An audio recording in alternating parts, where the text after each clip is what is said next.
Listo, esta vez vamos a hacer algo completamente diferente a lo de siempre. ¿Sí? Vamos a hacer una sesión seguramente mucho más polémica, porque los temas que me han tocado hoy día son polémicos. ¿Sí?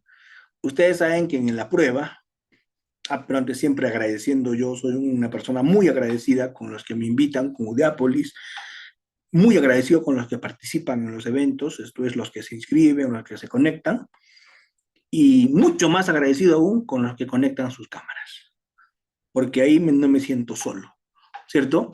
Ahí, como les digo siempre, yo veo que estoy hablándole a alguien, ¿verdad? ¿No? Estoy hablándole a alguien. Gracias por ese gesto, todos los que se están conectando también con sus cámaras. Lo que yo siempre comento en los eventos, lo que yo siempre comento en los cursos, es que yo estoy atento siempre al chat. Estoy atento siempre al chat y cuando veo el chat, yo veo los comentarios que me están haciendo. ¿De acuerdo? Y en la medida en que no tenemos la posibilidad de activar micrófonos, si siempre estoy además tratando de responder todo lo que me dicen en el chat. Por ejemplo, Giovanna Guamani me dice buenas noches, Larry Corrales me dice agradecido por su exposición, Jefferson Papis, buenas noches, estoy leyendo el chat, porque lo tengo justo a mi costado. Entonces, respecto de lo que yo voy comentando, respecto de lo que yo voy hablando, ustedes pueden ir chateando y yo voy a con ustedes tener así una comunicación más que fluida, ¿verdad? Una comunicación más que fluida. Eh, de la prueba, que es de lo que me han pedido hablar hoy día, vamos a hablar de temas muy puntuales. Miren los temas que me han pedido hablar de la prueba. Me han pedido hablar de la prueba de temas harto puntuales. ¿Y cuáles son esos temas harto puntuales de la prueba que me han querido hablar? Aquí estoy viendo, ¿ve? El afiche. Y en el afiche está presunciones, carga y estándares de la prueba. ¿De acuerdo? Estándares, carga y presunciones de la prueba. Obviamente estos temas son harto polémicos, ¿de acuerdo? Harto polémicos. ¿Por qué? Eh, porque el tema de la prueba es un tema refrito, es un tema refrito. Todo el mundo habla de prueba, ¿sí? Todo el mundo habla de prueba, pero ¿cuál es el problema? El problema es que estos temas específicos de prueba no se discuten, ¿sí? Y estos temas específicos de prueba que vamos a conversar esta noche, que vamos a tener la oportunidad de hablar esta noche, eh, miren, tengo casi 350 personas conectadas, eso es importantísimo, ¿sí? Tienen que ver con los estándares de prueba, con la valoración probatoria, tienen que ver con lo que es eh, la carga de la prueba y las presunciones probatorias. Lindo tema, ¿sí o no? Lindo tema. Todos los que de mis 14 páginas de participantes se están conectando con su cámara, les vuelvo a agradecer para verlos. ¿Sí? Gracias, doctores. A todos los que están allí. Muchas gracias. Muy bien. Una cosa que quiero empezar diciendo es que, por favor, despójense por un rato del abogado. ¿Sí? ¿Se pueden despojar del abogado por un rato? ¿Sí? Eliminemos el abogado que tenemos dentro por un rato. Despojémonos del abogado. Y hablemos por un rato como seres humanos normales, como personas normales. ¿De acuerdo? Cuando hablamos como personas normales, vamos a hablar un tema de valoración. Y voy a poner como ejemplo ese ejemplo que siempre pongo. ¿Cuál es el ejemplo que siempre pongo? Cuando vamos al médico, ¿cierto? ¿Sí? Cuando vamos al médico, ¿qué hacemos cuando vamos al médico? Llegamos donde el médico y ¿por qué vamos? ¿Porque tenemos alguna dolencia o no? Para lo cual el médico me tiene que hacer una conclusión y cuando el médico me haga una conclusión, lo que el médico me tiene que hacer es un tratamiento posterior. ¿Sí? Entonces yo pregunto, ¿el médico me hace un diagnóstico sobre la base de qué? ¿De lo que yo le voy diciendo o no? Miren, yo llego y le digo, doctor, me duele la cabeza. Y el doctor escribe, le duele la cabeza. Doctor, tengo escalofríos. Tiene escalofríos. Y el doctor va refiriendo lo que yo como testigo le voy haciendo saber. ¿Qué es eso? Datos, indicadores. ¿O no? Ahora, antes de entrar donde el médico y darle mis síntomas, que son indicadores, ¿me pasaron un triaje o no? Y en el triaje que me tomaron temperatura. ¿Qué me tocaron? Presión, peso. Entonces ya el médico tiene un montón de indicadores allí. Peso, talla, presión arterial, corazón, todo lo que me he visto en el triaje, temperatura y más lo que él me pregunta de mi sintomatología. Hasta ahí que tiene indicadores de triaje, indicadores de sintomatología. Hay dos personas que están interviniendo, el que hace el triaje, una suerte perito, que me dio temperatura, me dio niveles o no. ¿Sí? Yo que soy testigo, ¿verdad? Ahora, cuando vamos con el médico, siempre tenemos a alguien al costado que nos lleva si estamos bastante mal o no. Y el del costado siempre mete su cuchara. ¿Qué le dice al médico? Doctor, está con un carácter insoportable los últimos días, me responde feo, esto lo tiene alterado. Entonces el médico también lo que le dice el pariente chismoso, ¿cuenta o no? ¿Y qué sería el pariente chismoso? Un testigo, ¿verdad? Entonces miren, ya tiene peritos, ya tiene testigo, lo que tú mismo le estás diciendo, agraviado, ya tiene sintomatología que tú mismo como reveláis que tiene testigo y tiene peritos o no. Y luego el médico hace una inspección. ¿Y qué hace? Saca su estetoscopio y te ausculta o no. Di, sopla, habla, tose y te está auscultando con su estetoscopio. ¿No? Luego agarra su paletita como para los helados y te saca la lengua, ¿verdad? Saca lengua. Y te dice que digas Pregunto, ¿qué está haciendo? Inspecciones. ¿Se entiende? ¿Es lo mismo que hace el abogado o no? Pregunto, ¿es lo mismo o no? Pero los abogados somos los reyes de la guachafería, pues. Los abogados somos los reyes de la guachafería. Los abogados, ¿qué le llamamos? Elementos de convicción, indicios, dato de hecho, dato de demostración, dato de prueba, acto de investigación, elemento de prueba, razón plausible. Y me puedo pasar la noche diciendo los términos estúpidos que tenemos en nuestro código. ¿Cierto? ¿O no? Pregunto, pero cuando investigamos, ¿no hacemos lo mismo que lo que hace el médico? ¿Hacemos lo mismo o no? Agraviado, testigos, peritos, inspección, lo mismo. ¿Y qué hace el médico? Primero un análisis individual de todo lo que le has dicho. ¿Se entiende? Analiza de manera individual o no. Fiebre, la temperatura está bien tomada, dato creíble, tiene correlación con su presión arterial, porque con la fiebre del corazón, ¿cierto? Analiza cada uno o no. El agraviado me ha dicho esto, el pariente me ha dicho esto, analiza individualmente todo. Y luego te manda a hacer más análisis, porque le falta o no. ¿Y qué te dice? Falta. Más peritajes. ¿Qué es eso? Sangre. ¿Sangre o no? Sangre. De repente algunas placas, niveles de azúcar, etcétera. Te manda a hacer análisis. Más peritajes. Yo pregunto, cuando ya tiene todo, ¿qué hace? ¿Recién un diagnóstico o no? ¿Eso cómo se llama? Valoración conjunta. Y cuando vamos a un caso judicial, ¿no hacemos eso? ¿Hacemos valoración individual primero y luego valoración conjunta o no?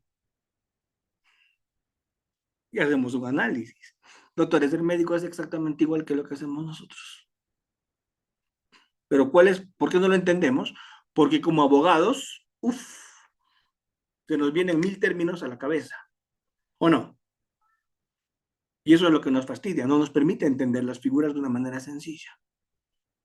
Entonces, cuando el médico tiene todo, luego de haber hecho una valoración individual, hace una valoración conjunta y emite una conclusión, su diagnóstico. Pregunto, ¿y qué es lo que pasa cuando no se convence? ¿Llama a otros médicos o no? Junta médica. ¿Cómo se llama eso en nuestros términos? ¿Sí? ¿Cómo se llaman eso en nuestros términos? ¿Sí? Interconsulta o si no, junta médica o no. Doctor Almanza, y todo esto que nos está explicando sobre valoración individual y valoración conjunta de la prueba para hacer un diagnóstico y sacar una conclusión, ¿de dónde lo sacó? De Netflix, hermano. De Netflix, doctor. El que me está preguntando eso. De Netflix. El doctor House. ¿Me entienden? Eso me ha permitido elegir este ejemplo. ¿Cierto? El doctor House. Yo dije, ¿verdad, no? Es lo mismo que hacemos nosotros. Claro, pero nosotros le ponemos pues criterios, justificación interna, justificación externa, valoración conjunta, sucedáneos de los medios probatorios, presunciones, indicios, datos de hecho, datos de demostración. Al pobre chico cuando le pregunto ese tipo de cosas en el examen del grado pierde la presión, se siente mal y casi se me desmaya, ¿verdad? Porque así somos los abogados. Por eso mismo, ¿sí? Por eso mismo es que yo les dije que para entender esto, por un momento se desprendan de todo esto, ¿sí? No se preocupen, que el que no ha entendido todo lo que voy a explicar en esta sesión, en la primera hora, no se preocupen. Al final lo van a entender con las diapositivas del doctor Rider Jacinto, ¿sí? El que no entiende así, entiende al final con las PPTs. Muy bien. Entonces, eso es valoración. ¿De acuerdo? Esto es valoración. Cuando se valora, ¿qué se aplica? Las máximas de la experiencia. El médico cuando valora y hace un análisis conjunto de todos los indicadores que tiene, ¿qué aplica? ¿Máxima de la experiencia o no? Y también aplica reglas de la ciencia. Y claro, todo eso lo hace usando la lógica, ¿o no? Tercio excluido, identidad, no contradicción, las reglas de la lógica. Lo hace con lógica. Lo hace aplicando su experiencia o no. ¿Cierto? Y lo hace con las reglas de la ciencia. La pregunta es, ¿en algo difiere lo que hace el médico de cómo valoramos nosotros? No, ¿verdad? Lo mismo. Experiencia, lógica y ciencia aplicada ¿a qué? A todos los indicadores que tenemos. Listo. Eso es valoración probatoria.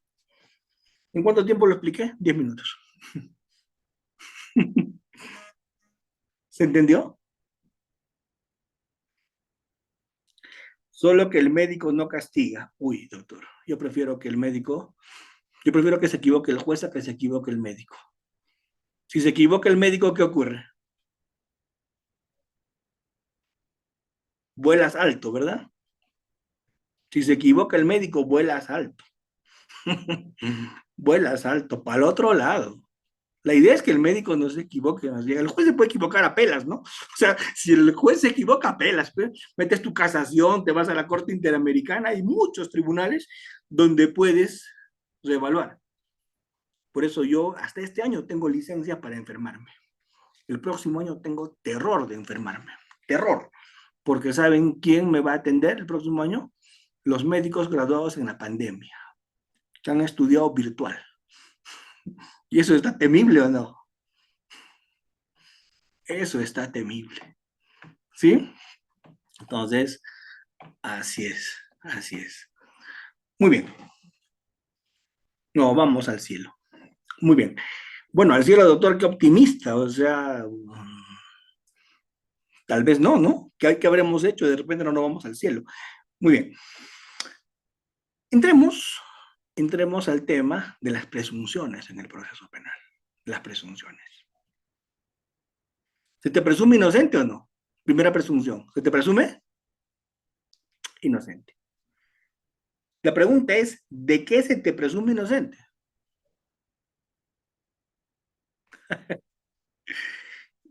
¿De qué se te presume inocente? Para todos, ¿qué me dicen en el chat? ¿Se me presume inocente de qué?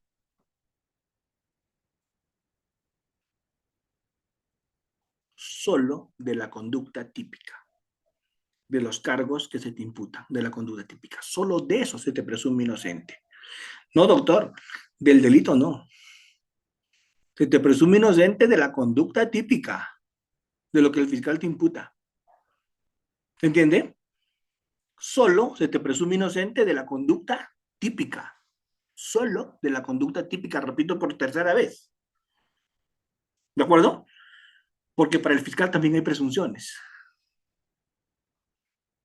La presunción de inocencia es una presunción de qué tipo? Hay dos tipos de presunciones. Derecho. Juris tantum y juris de jure. Juris tantum admite prueba en contrario y juris de jure no admite prueba en contrario. La presunción de inocencia, ¿qué tipo de presunción es? Juris tantum. ¿Por qué? Porque admite prueba en contrario. Es una presunción juris tantum. Por lo tanto, el fiscal se encarga de destruir esa presunción admitiendo prueba en contrario, ofreciendo prueba en contrario y actuando prueba en contrario.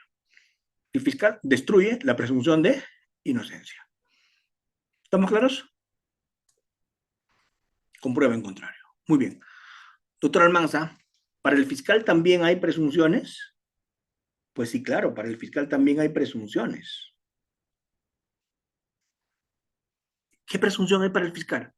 Para el fiscal se presume que la conducta típica que ha probado, cuando probó la conducta típica del fiscal, se presume para el fiscal que esa conducta es antijurídica, que es culpable y es punible. ¿Se entiende? O sea, para el fiscal también hay presunción. ¿Cuál es la presunción para el fiscal? La presunción para el fiscal es que esa conducta que ha probado típica es culpable, es antijurídica y es punible. ¿Se dan cuenta? Entonces, no solo hay presunciones para la defensa, también hay presunciones para fiscalía, ¿cierto? Díganme que esa no la sabían. No se presume legítima defensa, no se presume estado de necesidad, no se presume obediencia debida, no se presume estado de necesidad exculpante, no se presume medio insuperable, no se presume desconsentimiento de la antijurisdicción, no se presume. Eso se prueba. ¿Y quién lo prueba? El abogado de defensa que lo alega. Porque eso se presume para el fiscal, que no hay justificación, que no hay exculpación y que no hay no punibilidad. Eso se presume para el fiscal que no hay. ¿Quién tiene que probar que sí hay? El abogado defensor. ¿Se entiende? El imputado a través de su abogado, sin duda alguna. Le toca probar. Así que es un error decir que no hay presunciones para el fiscal. También hay presunciones para el fiscal. Hay presunciones para la judicatura, para el juez hay presunciones o no. Digo, ¿hay presunciones para el juez? A ver, no, me dice Brian. Creo que sí. ¿Hay presunciones? Claro que sí, hay presunciones para el juez. ¿Y cuál, por ejemplo, es una presunción para el juez? Acá justo tengo de imparcialidad. Muy bien, es presunción de imparcialidad. Excelente. Al juez se le presume imparcial. Muy bien, le voy a regalar un libro al que ha dicho eso.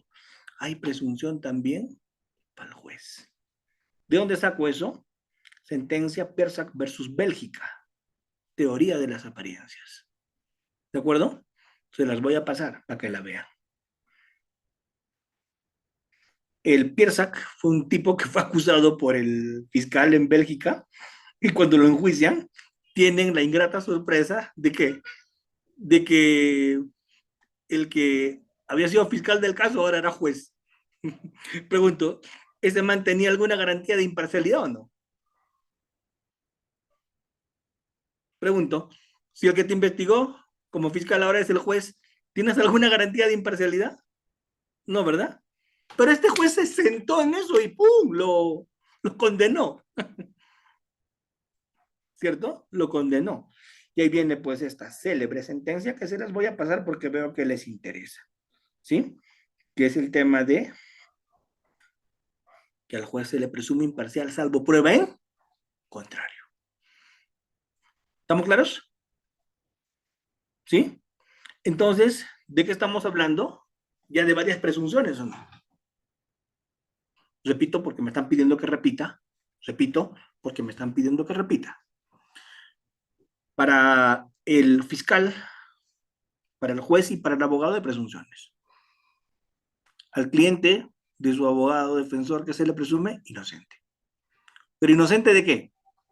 Lo que el fiscal imputa. Es la conducta típica que el fiscal imputa. De eso se le presume inocente. Es una presunción juris tanto.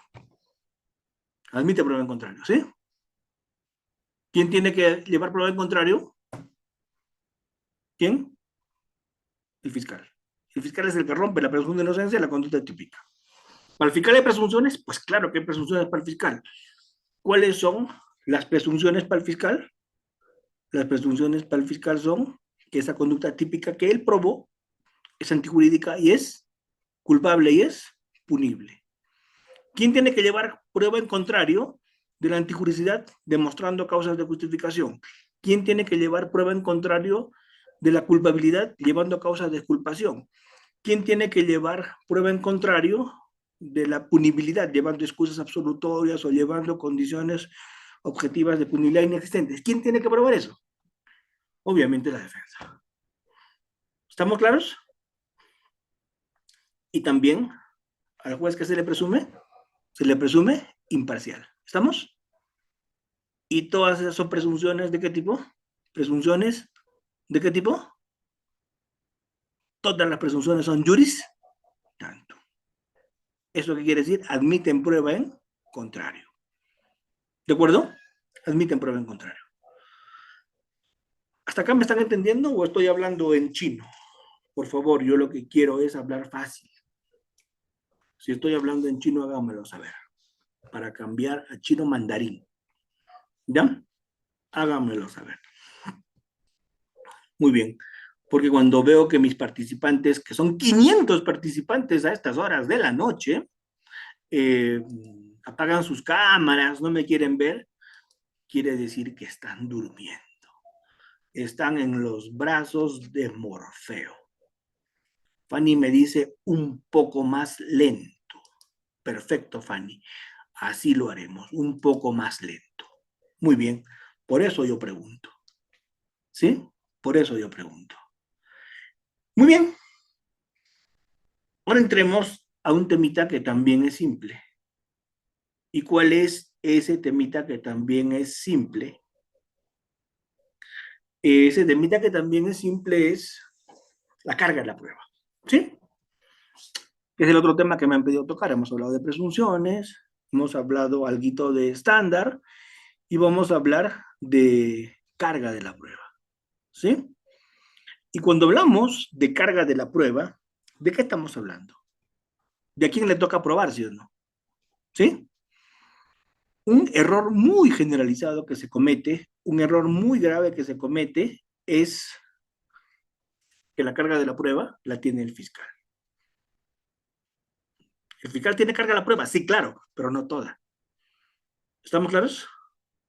¿El fiscal tiene carga de la prueba? Sí, pero no toda. Porque la defensa también tiene carga de la prueba, ¿o no? La defensa también tiene carga de la prueba.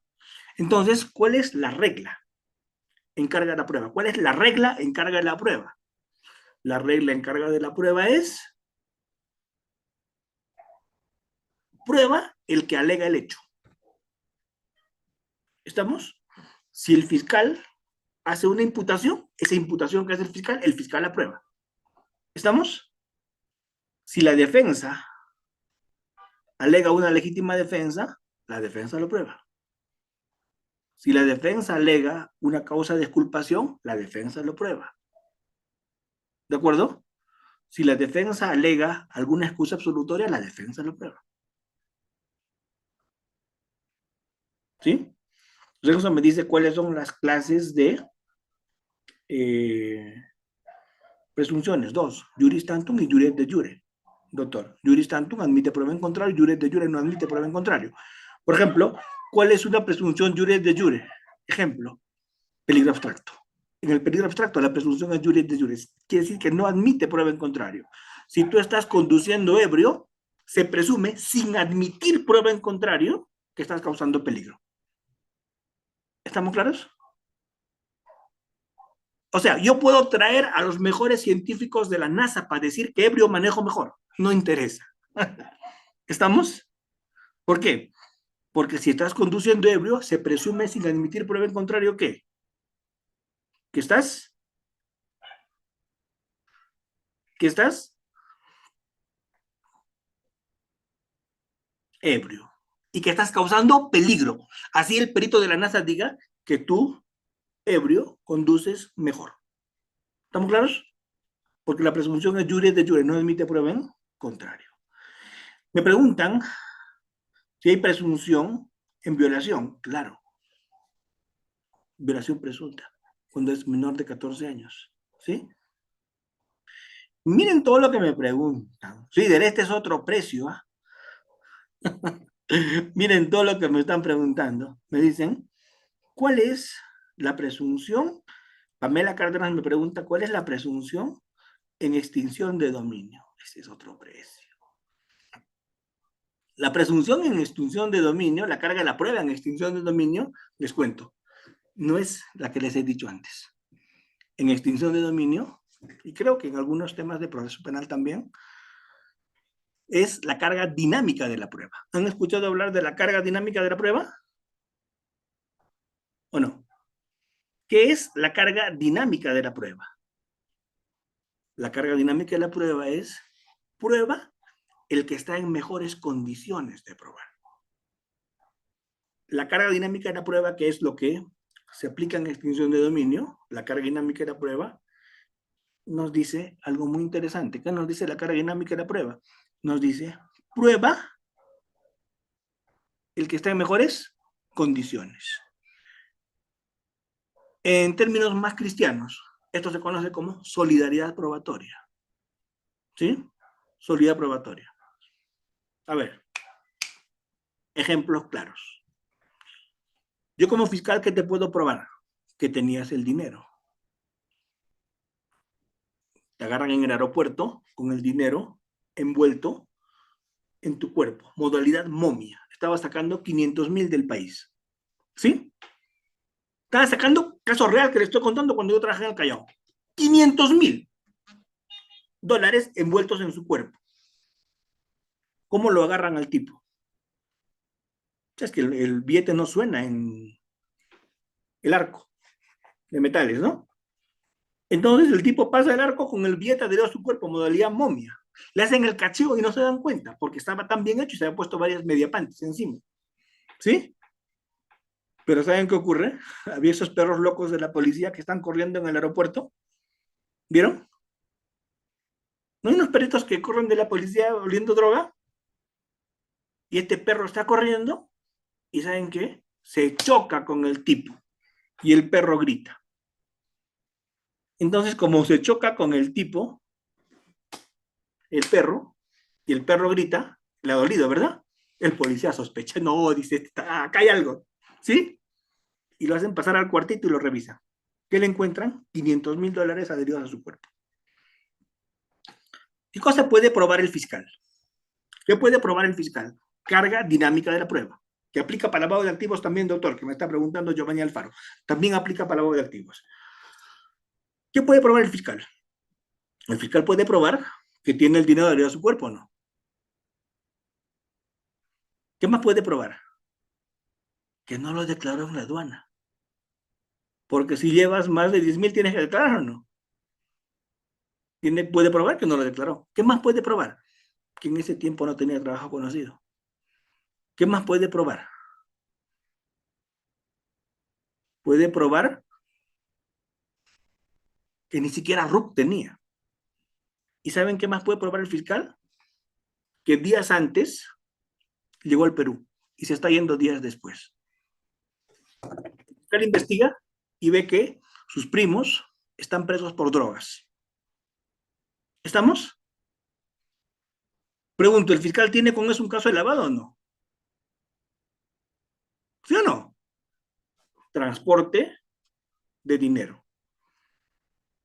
no justificación de su origen, no declaración, no bancarización, no trabajo conocido. Y el origen del dinero, el fiscal presume con máxima de la experiencia que puede ser del narcotráfico porque sus primos están vinculados en droga. Suficiente para lavado genérico, ¿sí o no? Pero es un caso real que les cuento. ¿Saben qué? El abogado defensor, y esto no me lo van a creer, esto es demasiado bueno. El abogado defensor le dijo a su cliente que no declare en mi cara pelada, que se abstenga y se quede callado. ¿Sí? Que guarde silencio. Pregunto, ¿qué es lo único que el fiscal no podía probar? ¿De dónde salió el dinero o no? ¿Y saben por qué el fiscal no puede probar de dónde salió el dinero, sino presumir simplemente? ¿Saben por qué no lo puede probar? Porque el fiscal podrá ser muy guapo, pero no es adivino. ¿Estamos? No es adivino o es adivino. No es adivino, pues. ¿Cómo va a adivinar? No es adivino. Y el abogado, pésimo. ¿Qué dijo? Mi cliente se acoge al silencio. No va a decir nada. Entonces yo le dije al abogado delante de su cliente. Yo le dije, oiga señor, ¿sabe qué? Con esto que tengo, a su cliente le estoy pidiendo prisión preventiva. Y me la van a dar. Y con esto que tengo, estoy seguro que lo condeno por lavado de activos. ¿Entienden? Y si su cliente tiene algo que decir que le favorece respecto del origen del delito, del origen del dinero, mejor que lo diga. ¿Sí o no? ¿Sí? Y en ese momento, delante de su abogado, ¿saben lo que dijo el? Por eso me siento orgulloso. ¿Saben qué dijo? Gritó y dijo, sí, sí, yo puedo probar de dónde salió el dinero. Sí lo puedo probar. Le dije, lo escucho. He viajado hace 3 días al Perú para finiquitar una venta de un predio, una casa en La Molina, que era de mi abuela, que soy su único heredero. Mi abuela se murió y lo heredé, vine a venderlo porque ya tenía el comprador. Hicimos la compra-venta y me estoy yendo. Obviamente eso se puede verificar, hay notaría, hay registro, hay sucesión intestada, es absolutamente verificable o no. Pregunto, si se quedaba callado, se iba 20 años por lavado de activos. ¿Estamos? Eso se puede verificar. La sucesión registrada, él es el heredero, el vendió, se registró, la venta, eso es verificable. Y la siguiente pregunta que le hice fue, el cuñado, ¿y por qué estás llevando tu plata así? Pues, ¿cierto? ¿Y saben por qué era o no? ¿Por qué creen? ¿Por qué creen? ¿Por qué creen? Tenía frío. ¿Por qué? La comisión del banco, no quería bancarizar porque en Estados Unidos lo iban a mochar y acá también, ¿o no? Él no quería pagar impuestos. Eso era todo. Con lo cual, ¿qué le hubiera pasado si decía las cosas como son?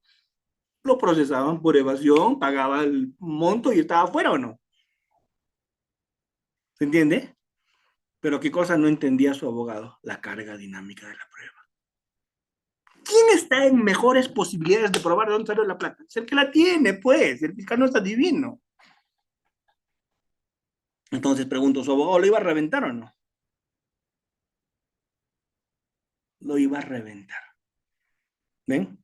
¿Por qué? Porque no entendía un concepto tan simple en lavado de activos, en extinción de dominio, que es el concepto carga dinámica de la prueba. A ver, si Dios quiere, está por acá mi ley de extinción de dominio. Si Dios quiere. A ver. Y la misma ley de extinción lo dice y se las voy a leer, porque acá hay varios participantes de poca fe. Y a los participantes de poca fe les tengo que leer la norma para que les quede claro, ¿sí o no? A ver. Miren. Miren lo que dice nuestra norma. Ley de extinción de dominio del Perú. 2.9, carga de la prueba. Nuestra norma. ¿Qué dice? ¿Qué dice? Dice, para la admisión a través de la demanda de acción de dominio, corresponde al fiscal ofrecer las pruebas o indicios concurrentes y razonables del origen o destino ilícito del bien. ¿Estamos?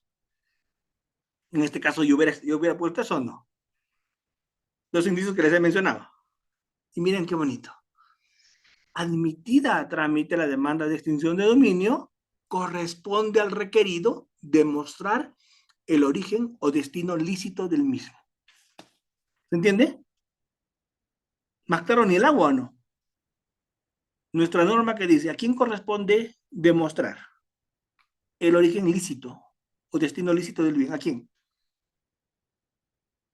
Al requerido. Igual en lavado de activos, sentencia penal acusatoria 1 del 2017. Igual en lavado de activos, corresponde al requerido. ¿Ven? Entonces, con eso, los doctores de poca fe ya me estarán creyendo, ¿sí? Además, para los doctores de poca fe que aún me están diciendo, no creo, hay jurisprudencia P, el TC 1776-2004, 146-2014, 2017. Me puedo cansar leyéndoles jurisprudencia del TC sobre carga dinámica de la prueba. Con lo cual, por angas y por mangas, esto ya está claro o no. ¿Ven? Entonces, yo no quiero que mis participantes jamás, no quiero que mis participantes jamás digan, jamás repitan esto de que corresponde al fiscal la carga de la prueba de todo en el proceso penal. No, el fiscal solo prueba lo que imputa, ¿cierto? Porque la prueba la da el que trae el hecho. El que dice lo prueba. Excepción, carga dinámica de la prueba. No solo el que dice, sino el que está en mejores posibilidades. Solidaridad probatoria. Yogain me dice, ¿qué libros? Me retas, ¿qué libros? Vamos. ¿Se ve?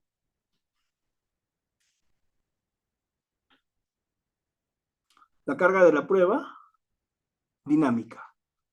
Libro peruano. David Alejandro Castañeda Luque. La carga dinámica de la prueba. ¿Se entiende? La prueba en el proceso. Diana Carvajal. La prueba en el proceso. Sara Salazar Landines. Yo solamente no hablo de carga de la prueba dinámica. Ahí están, ¿sí o no? ¿Está claro? ¿Sí? ¿Sí o no? Muy bien. Gracias por preguntar, mi querido doctor. Gracias por preguntar, porque yo estoy acá para un poquito explicarles lo que por ahí me quieren consultar y decir. Eh, más libros, más libros. A ver, más libros, me preguntan. Miren, sobre estándar probatorio. Todo lo que he tratado de explicarlo yo bien fácil. Miren, González Larrier. ¿Se ve? Cuestión facti. Uno, González Larrier. Cuestión facti. Dos. Sobre la validez de un razonamiento más que la persuasión. ¿A mí qué me importa que el juez se convenza? Yo lo que quiero es que el razonamiento probatorio esté válido, aun cuando no haya convicción. Jordi Ferrer. Prueba sin convicción. ¿Lo ven? Prueba sin convicción. Jordi Ferrer. ¿Sí? ¿Se entiende? Entonces, lo que yo les digo, no, mi libro no, doctor, mi libro no. Obviamente, para escribir yo tengo que documentarme o no. A ver, yo les cuento, yo cuando escribo algo tengo que citar, pues por eso tengo tantos libros de prueba. ¿De dónde entonces escribo? De mi cabeza, no, se cita.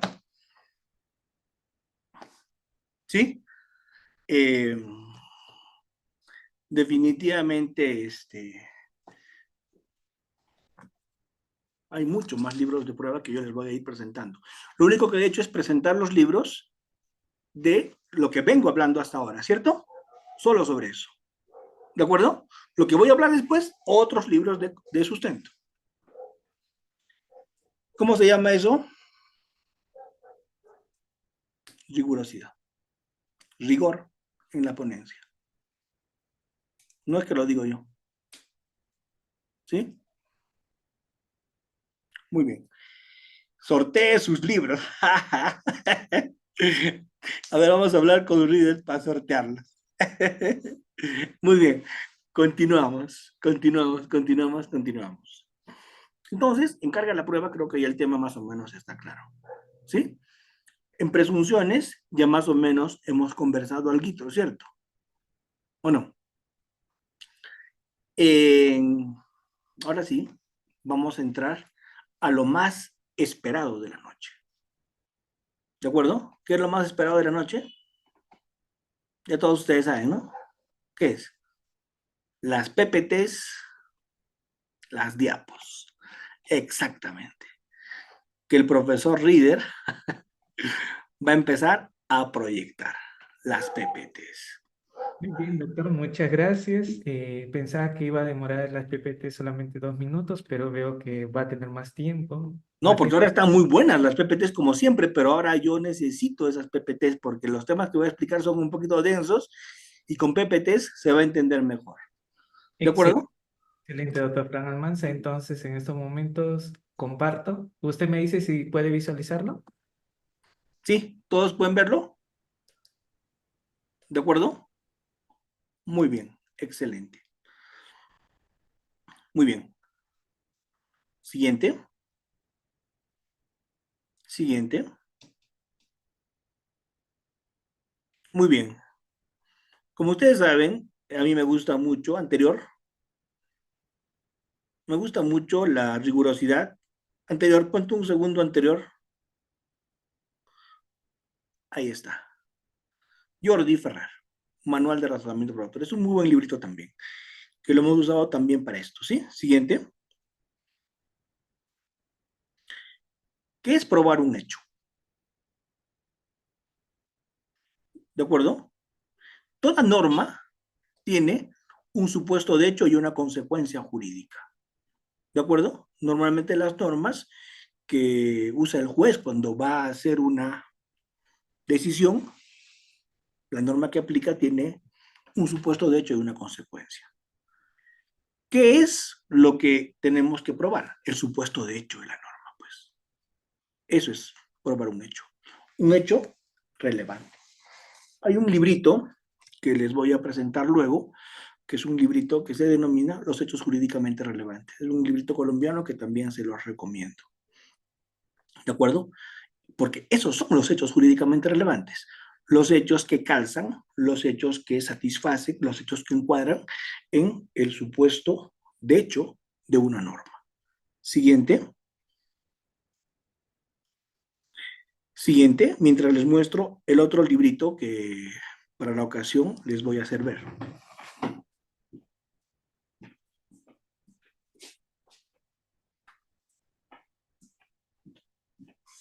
Miren, es un librito que también vale bastante. No sé si me puedo enfocar y están viéndolo. El librito es, el librito es este. Los hechos jurídicamente relevantes. ¿De acuerdo? Que también se los recomiendo. Juan Fernando Silva. Muy bien. Los hechos tienen los siguientes rasgos. El hecho está en el mundo. No es que lo creas. El hecho no es verdadero o falso en esencia, no tiene que ver con tus creencias, ¿cierto? El hecho es el hecho. Y ese hecho es lo que más o menos se tiene que demostrar. Siguiente. Vamos. ¿Qué es un hecho? Además de lo que dice Jordi Ferrer, a mí me gusta el concepto de hecho que maneja González Larrier.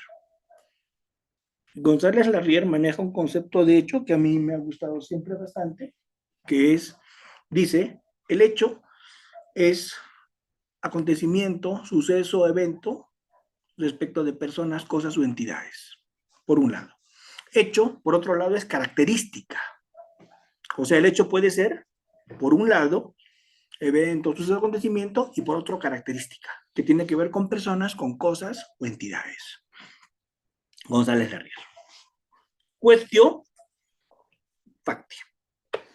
En cuestión facti, González Larrier hace más o menos esa distinción. González Larrier. Cuestión facti. Ejemplo, de hecho, acontecimiento. Juan Pérez mató a Perico de los Palotes. Eso encuadra en qué parte fáctica de la norma 106, el que mata a otro. ¿Estamos?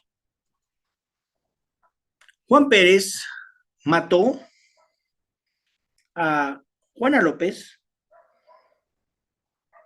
en un contexto de violencia familiar. La pegaba todos los días porque era celoso, posesivo, y un buen día la mató.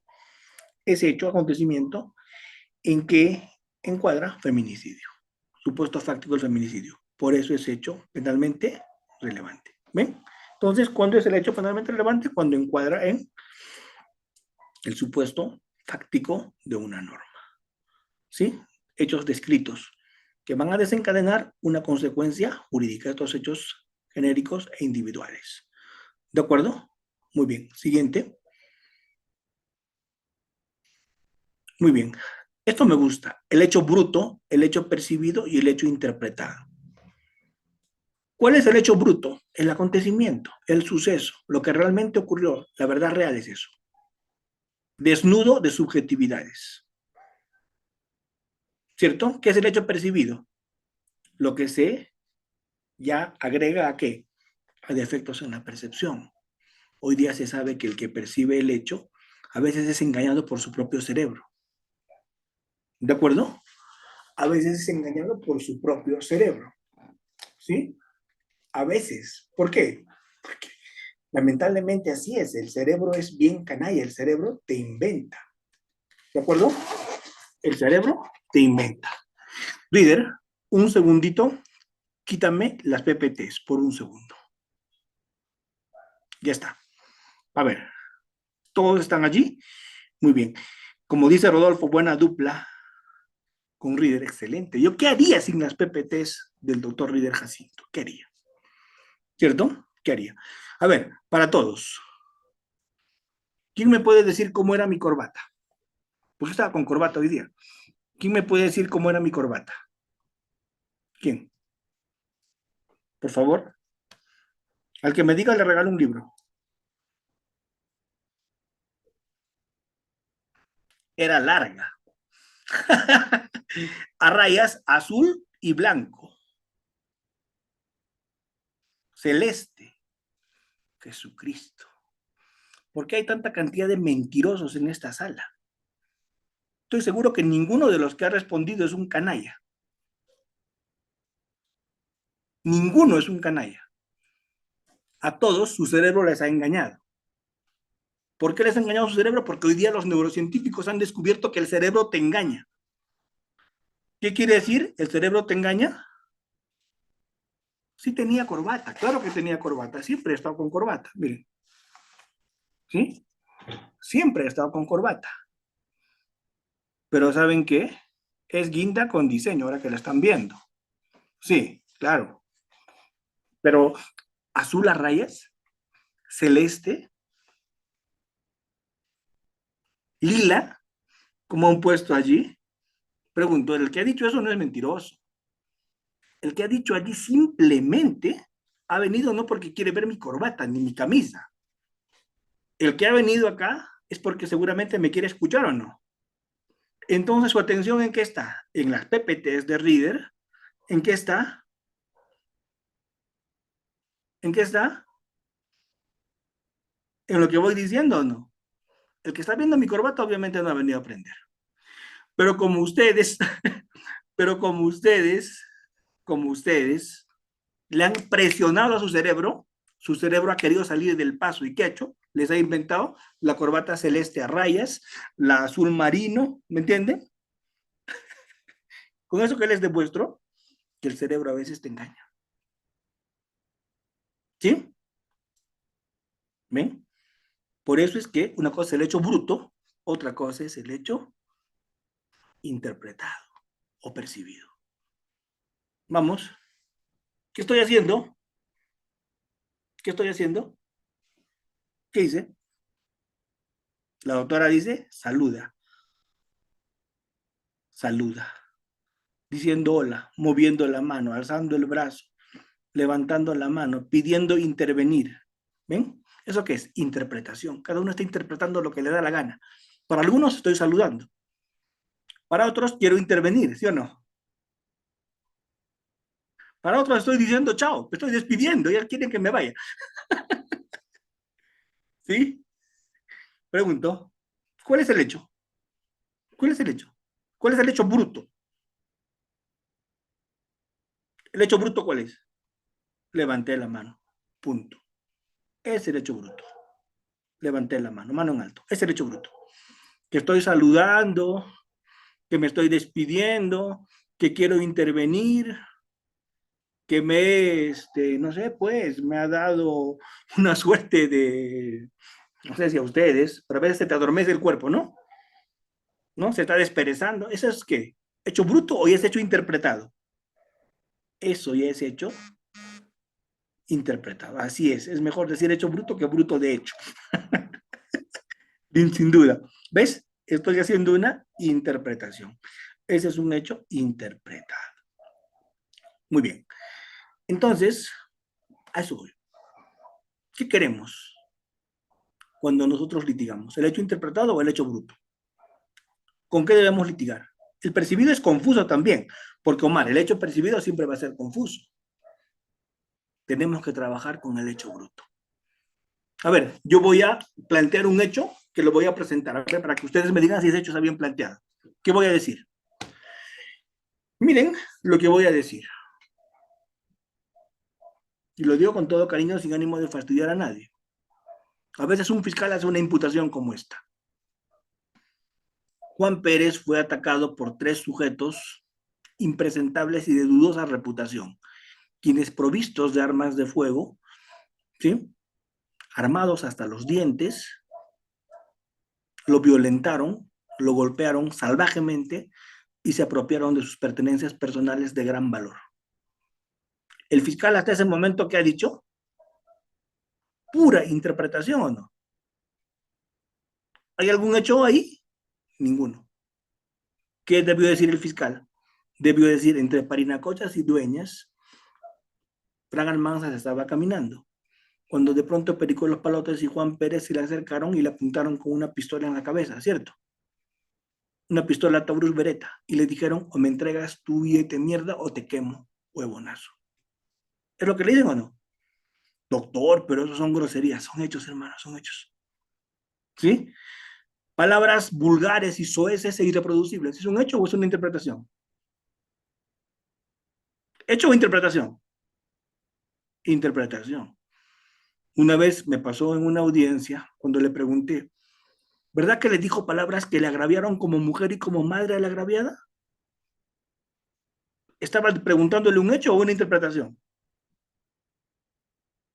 Una interpretación. ¿Y saben lo que me respondió el testigo y me dejó patidifuso? No, doctor, no le dijo palabras que le agraviaron como mujer y como madre, le cantó sus verdades, doctor. ¿Ven? ¿Cierto? Entonces, si yo interpreto, ¿qué hace el testigo? ¿Interpreta o no? ¿Cierto? Entonces, no, el hecho es lo bruto, no es lo interpretado ni lo percibido, lo bruto. Claro, lo percibió de todas maneras, porque es como lo conociste. Pero, ¿ven? ¿Qué debí preguntar? ¿Le dijo que era una puta? Sí, doctor. ¿Ven? ¿Me hubiera salido mejor o no? ¿Sí? Porque el testigo ya no hubiera opinado, hubiera dicho que sí, porque la pregunta es justa y es correcta. Y estoy trayendo un hecho bruto. Doctor Almanza, ¿y por qué los fiscales, los jueces, los abogados trabajamos con mucho hecho interpretado? Ahí está el problema. Jamás vas a probar un hecho interpretado. ¿Se entiende? El hecho interpretado no lo puedes probar. Nunca voy a probar que le dio una brutal golpiza. ¿Qué voy a probar? Que lo golpeó con un fierro en la cabeza. Eso puedo probar. Pero para el que dice una brutal golpiza, para el otro, no, brutal tampoco. Le ha pegado, sí, pero brutal tampoco. ¿Me entienden? Si yo digo, era alto, ¿podré probar? Para otro seré chato, ¿verdad? Si yo digo gordo, ¿podré probar? No, para el otro seré flaco. ¿O no? ¿Estamos? ¿O no? Si yo digo guapo, para otro seré feo. ¿Cierto? ¿Ven? Entonces, mucho cuidado con eso. Mucho cuidado con eso. Muy bien, continuamos con las PPTs. Continuamos con las PPTs. Porque si no entiendes eso, vamos muertos. ¿Sí? Siguiente. Siguiente. Vamos. ¿Es posible conocer los hechos dentro de todas las limitaciones que tenemos nosotros? Sí. Lamentablemente. Dentro de las limitaciones que tenemos nosotros, sí. ¿Por qué? Porque nosotros solamente vamos a percibir los hechos a partir de nuestros sentidos. ¿De acuerdo? El mundo siempre va a ser independientes observadores. Las cosas son como son. Con principio de identidad, las cosas son como son. Independientemente de qué, de lo que sabemos de ellas y cómo las vemos. El perro ve menos colores que nosotros, el gato ve más colores. El halcón, el lince tienen mejor vista. La pregunta es, no es lo que nosotros vemos. El hecho es el que es. No sé si se entiende eso. El hecho es el que es. ¿Qué significa el hecho es el que es? El hecho es el que es. Es independiente de sus observadores. Las cosas son como son. ¿De acuerdo? Lamentablemente, por medio de los sentidos, nunca vamos a estar seguros que tenemos un acceso real a los hechos como son. ¿Por qué? Porque no todos los seres humanos percibimos de la misma forma que otros seres. Entonces, la pregunta es, ¿quién ve lo correcto? Todo está supeditado ¿a qué? A tu percepción. ¿De acuerdo? Siguiente. Así es, así es, así es, así es. Lamentablemente, a nuestro conocimiento no está accesible. Y eso sostiene la teoría del escepticismo radical. ¿De acuerdo? Yo me quedo con la tesis de la objetividad epistemológica que hemos explicado hace un segundo. Siguiente. Muy bien. ¿Qué se prueba? ¿Qué se prueba? Se prueba lo que se afirma, ¿cierto? Lo que se afirma del hecho. El hecho nunca lo voy a saber. Así que lo que yo pruebo es lo que afirmo del hecho, ¿sí? Yo pruebo lo que afirmo. Y lo que afirmo lo tengo que probar. Doctor, ¿dónde está eso? En el Código Procesal Penal. El Código Procesal Penal tiene unos articulitos que les recomiendo leer porque son la parte general de la prueba. La parte general de la prueba en el Código Procesal Penal está en los artículos, ¿ven? Miren, se los voy a leer acá, es la parte general de la prueba. No es difícil de ubicar porque son nada más que, miren, 155, 156, 157, 158 y 159 del código. Repito, 155, 156, 157, 158 y 159. Estos son los únicos artículos que regulan la prueba, parte general. 156, que dice objeto de prueba. Son objeto de prueba los hechos que se refieren a la imputación fiscal, punibilidad fiscal, determinación de la pena fiscal, así como los referidos a la responsabilidad civil derivada del delito.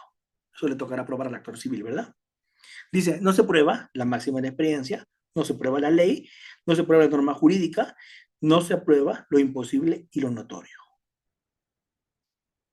¿Ven? 157, medios de prueba. 158, valoración probatoria. Dice, el juez debe observar las reglas de la lógica, la ciencia y experiencia. ¿Por qué? En el Perú hay libertad probatoria, sí, pero libertad probatoria con sana crítica, con expresión razonada, con fundamentación. Dice, miren qué bonito, miren lo que dice, la prueba por indicios requiere que el indicio esté probado, que la inferencia esté basada en las reglas de la lógica, ciencia o experiencia. Que cuando se trata de indicios contingentes, convergentes, así como los que no presenten contradicciones, consistentes. ¿Ven? Y esto yo les había dicho en la primera parte de esta sesión. Obviamente la prueba extranjera la tienes que mencionar y además acreditar, porque definitivamente tienes que probar la vigencia. La prueba, lo que estoy diciendo es de la norma jurídica nacional. Muchas gracias, doctor, por la pregunta. Así es. ¿Ya? Gracias. Muy bien. Siguiente líder.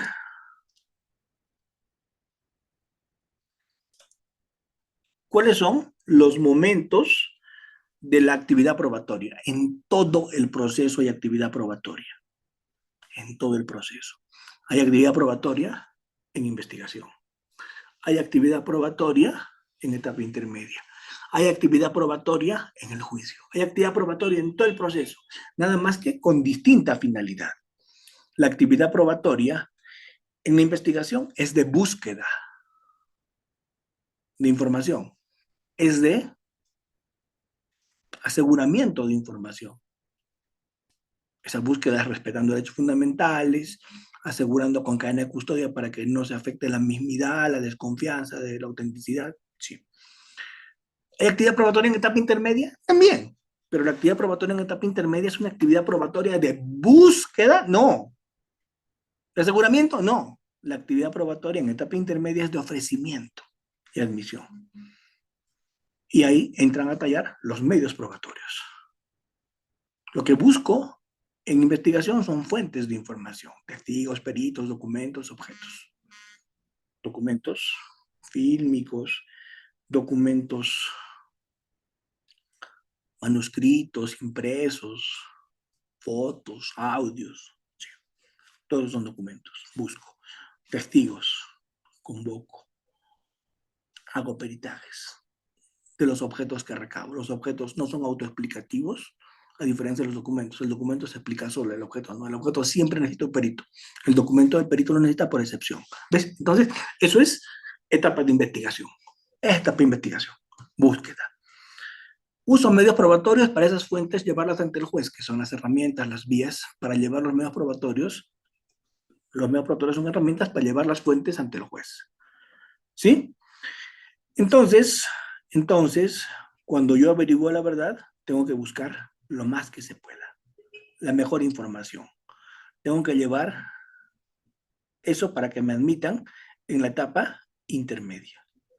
Solo cuando lo llevo bien, con medios probatorios, asegurándome de que hay pertinencia, conducencia, utilidad, me admiten en etapa intermedia. Y luego en el juicio se hace la actuación probatoria, y cuando en el juicio se hace la actuación probatoria, luego de la actuación probatoria se hace la valoración probatoria. ¿De acuerdo? En el Perú existe libre valoración probatoria. ¿Qué quiere decir eso? Que afortunadamente nos hemos sacudido de la prueba tasada. Ya no hay prueba tasada. La prueba tasada en el Perú está proscrita. Ya no existe. La prueba plena, semiplena, la confesión es prueba plena contra el que la presta. ¿De acuerdo? Ya no hay eso. Y eso está proscrito.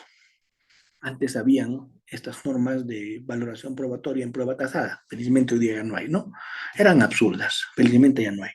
Hoy día hay libre valoración probatoria, pero con expresión razonada, no con íntima convicción, con expresión razonada. Tienes que motivar, de acuerdo con el 158, cómo es que has valorado la prueba.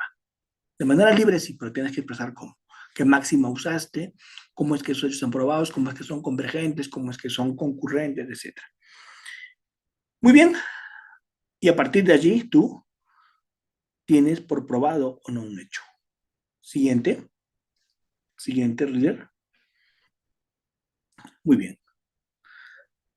La relación del estándar, de la prueba, de la duda razonable y la presunción de inocencia desde el garantismo procesal. Wow, esto es un tema muy duro. Ahí estoy yo en una audiencia. Gracias, Riddle, por poner esa foto. Ahí estoy yo. Qué nostalgia. Miren qué bonito. ¿Me ven acá? En el cursor estoy yo. Qué nostalgia. Yo tenía mira, increíble, tenía pelo. Cómo pasa el tiempo. Acá estoy enfrentando yo solito a todos los abogados de los procesados. Ahí está un abogado de apellido japonés, un abogado del estudio de Caro Coria, un abogado del estudio del Faro, o Roy Freire. ¿Ven? Digamos, está la florinata de los abogados de defensa del Perú.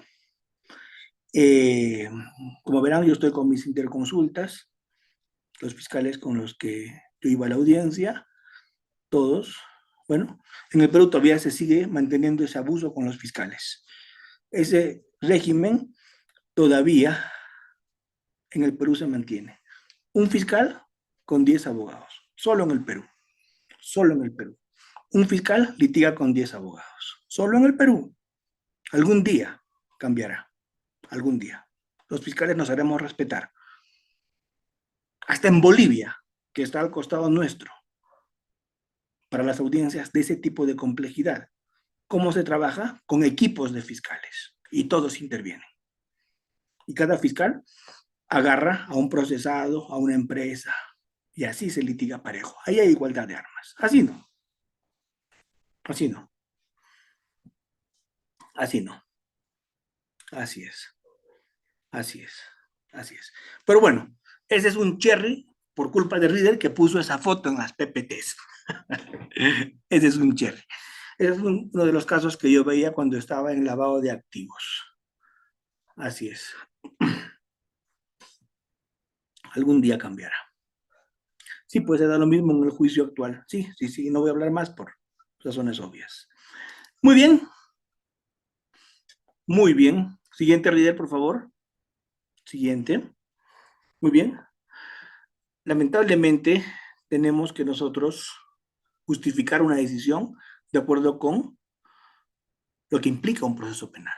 En un proceso penal, lamentablemente, se tiene que hacer una justificación de la decisión aun cuando les cueste trabajo a los jueces hacerlo.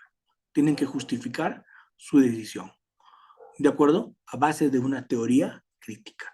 Tienen que trabajar en este tema. ¿Por qué? Porque lo contrario sería arbitrario. En un proceso penal te están mandando un penal, te están aplicando el control más fuerte, te están aplicando la cárcel, te están privando de tu libertad.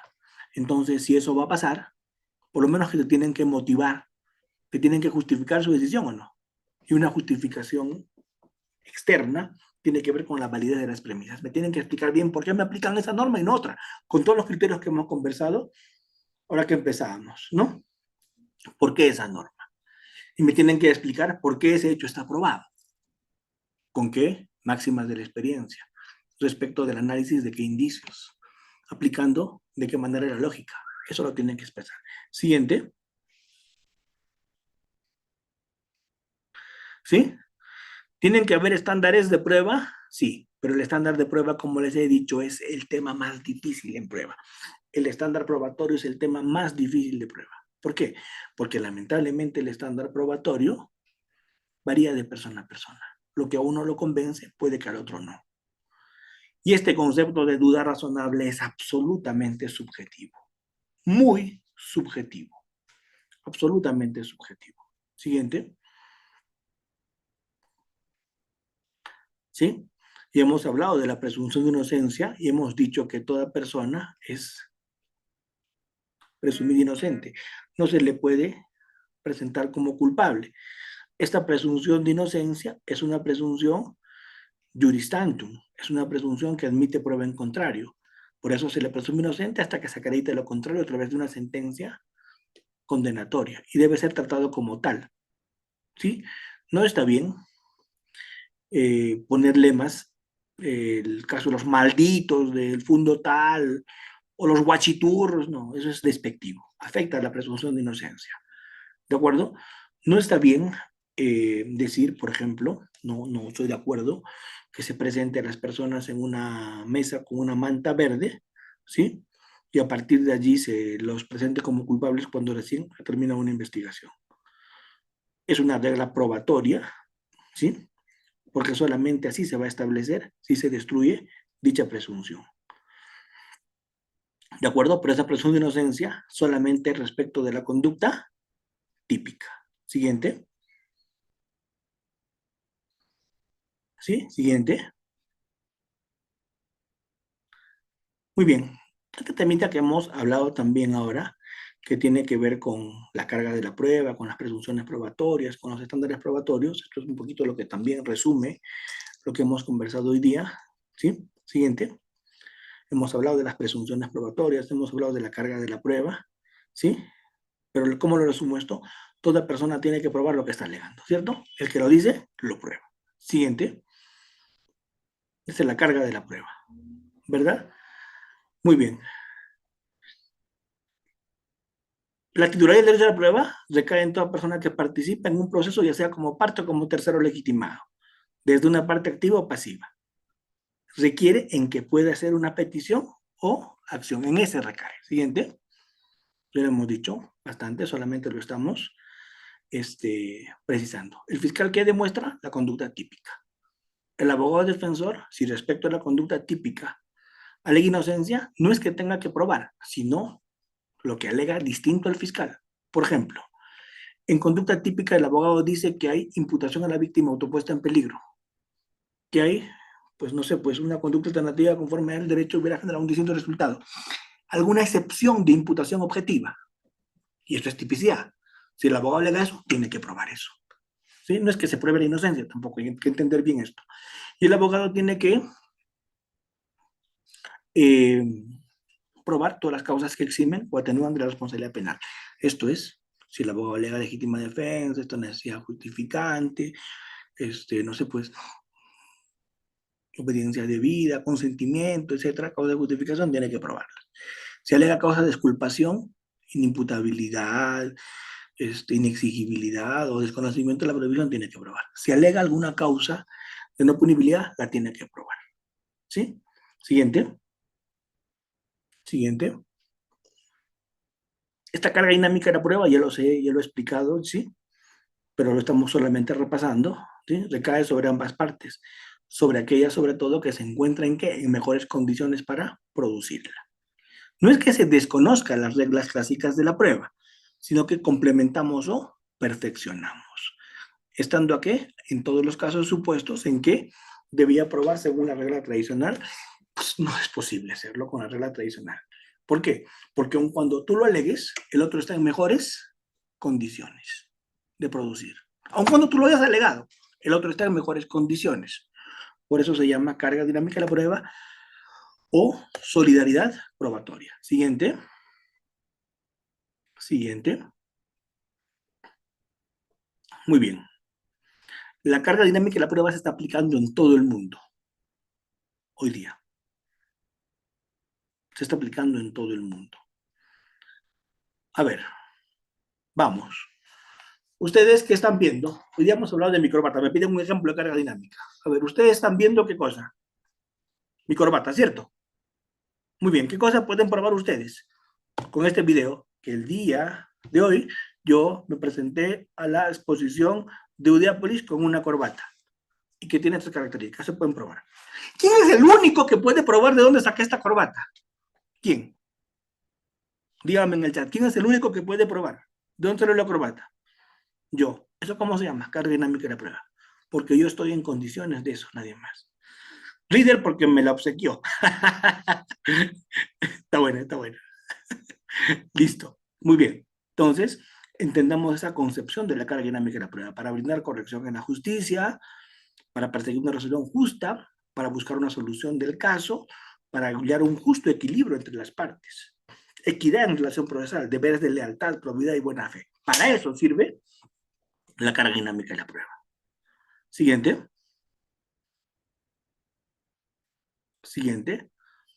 ¿Hay críticas? También. Y por un tema de rigor académico, lo tengo que poner.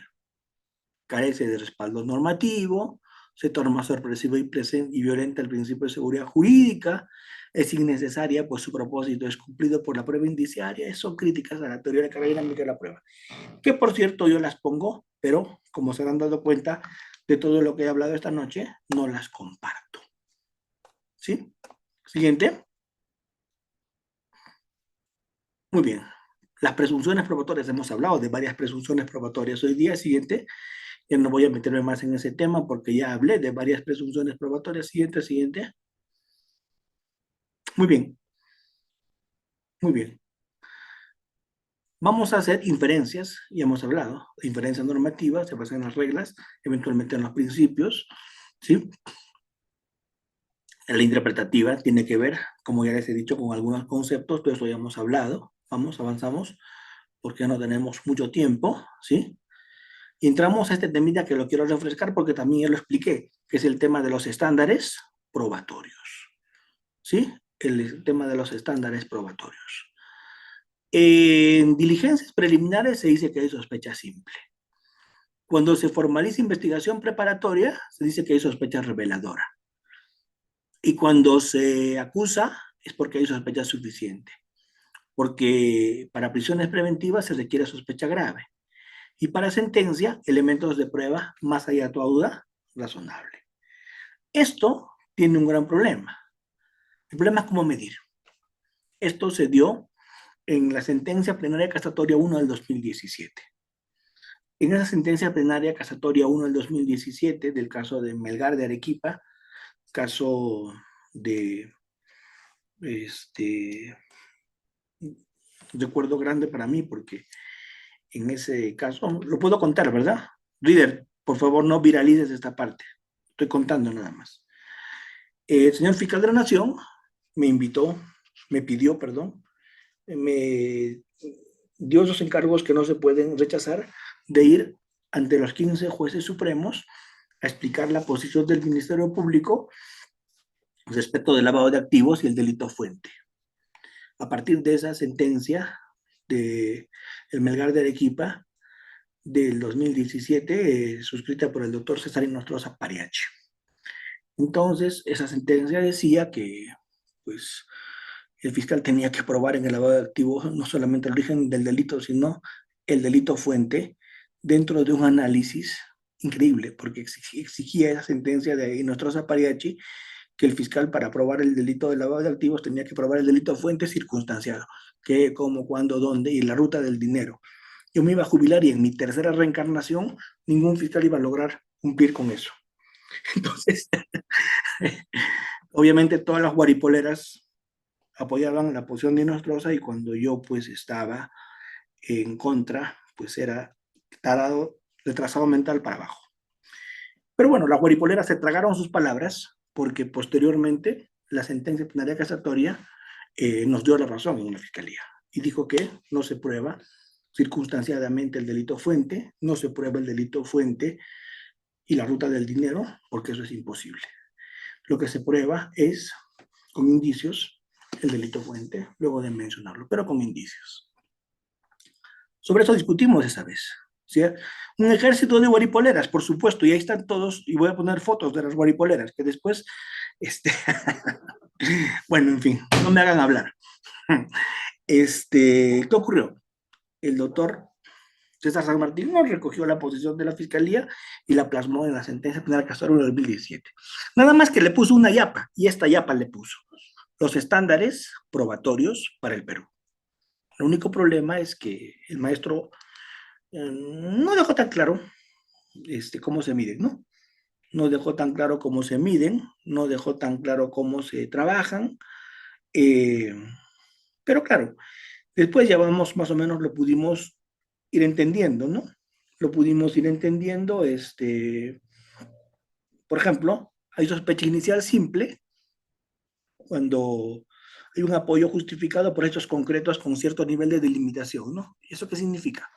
Que debemos investigar para verificar. Hay sospecha reveladora, esto es para formalizar investigación, cuando hay elementos de convicción con determinado nivel o medio de acreditación.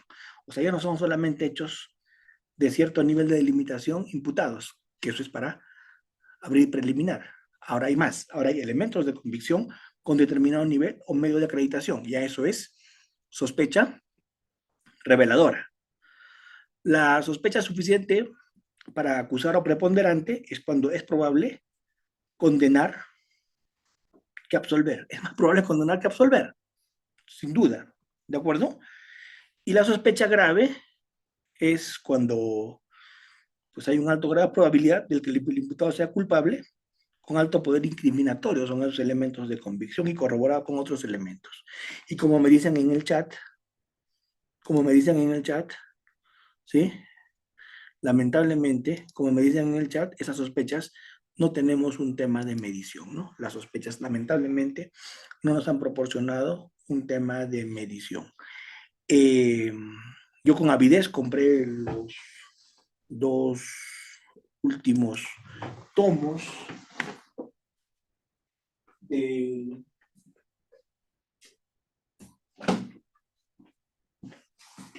último libro del profesor César San Martín, que ya lo acabo de revisar, para ver si ahora nos estaba diciendo cómo se mide, ¿no? Cómo se porcentúa, etcétera. Pero no, todavía no se dice. Sigue pendiente. Sigue pendiente. Habrá que seguir esperando. Siguiente. Me olvidaba, perdón, no siguiente, no me olvidaba. El último tema, que es elementos de prueba más o razonable, ¿cierto? Tiene que ver con la hipótesis acusatoria no solo debe ser tan fuerte que derrote la defensa, sino todas las demás hipótesis que demuestren que el acusado puede ser inocente. ¿Sí? Siguiente. Siguiente. Muy bien. Por eso es que los estándares probatorios de medición tradicional, ¿cuáles son? Duda, probabilidad y certeza. Esos son los estándares tradicionales que tenía que mencionarlos. Siguiente. Listo. Listo. Terminamos justo a las 10. Así son las diapositivas del doctor Rieder Jacinto. Están exactamente medidas. No puede ser 10 segundos más. ¿Qué les parece la precisión milimétrica del doctor? El dolo se prueba con indicios, doctora Alain Miranda. Y eso se prueba. Hay un librito que le voy a recomendar sobre la prueba del dolo. Es de un español, Ragués, que también lo tengo. Ragués, la prueba del dolo. Librito muy bonito. Espero, doctores, que les haya servido un poquito. La prueba de oficio, Iván, va a ser materia de la próxima clase, ¿no? Así que, como me dijo Reader, hay que guardar carnecitas para el otro plato, ¿cierto? ¿No? Entonces, de eso no vamos a tocar. La próxima clase tienen otro ponente para ver eso, ¿sí? Espero que haya podido contribuir un poquito con esta sesión, no los haya confundido más, y a los que me sintonizan y están conmigo siempre para poder conciliar el sueño, felices sueños. ¿Sí? Gracias, Rider, por esta reiterada y habitual ya invitación, y muchas gracias a ustedes por conectarse. Eh, como siempre digo, Dios mediante, hasta cualquier otra oportunidad. Felicidades. Buenas noches.